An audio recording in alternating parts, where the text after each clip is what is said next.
Game ऐसे नहीं चलेगा में गुफ्तगू के दौरान बैरिस्टर शुएब रज़ाक ने बताया कि रिपोर्ट के मुताबिक केनिया पुलिस के 3 अफराद ने गोलियां चलाई। हमने रिपोर्ट के बारे में बात की कि I have only received 60 pages. ये 600 सफ़ों की रिपोर्ट है और चीफ जस्टिस के पास तकरीबन 60 से 80 सफ़े पहुंचे हैं। हम वो बदनसीब लोग हैं जो इस्लामाबाद हाई कोर्ट गए थे फॉर द पोस्टमार्टम रिपोर्ट।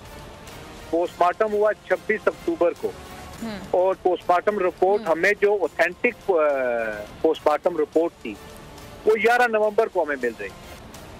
तो जो रिपोर्ट है उसके मुताबिक तो यही कहा गया है कि जनाब वो पुलिस, केनियन पुलिस की तरफ से 3 लोगों को ने अरशद शरीफ को गोलियां मारी और जो इन्वेस्टिगेशन टीम थी वो उन लोगों से पूछगछ करके भी पाकिस्तान वापस आई है। अरशद शरीफ को मंसूबाबंदी के तहत कत्ल किया गया। कीनिया में मेजबानों का किरदार तहकीक तलब है। फैक्ट फाइंडिंग कमेटी की रिपोर्ट में तहलका खेज इंकिशाफात सामने आ गए। रिपोर्ट के मुताबिक 1 दर्जन के करीब अहम किरदार अरशद शरीफ से राबते में थे। धमकियां किसने दी, कोई सबूत नहीं मिल सका। कीनिया पुलिस ने तहकीकात में कोई मुआवनत नहीं की। रिपोर्ट के मुताबिक हुकूमत की तब्दीली के बाद अरशद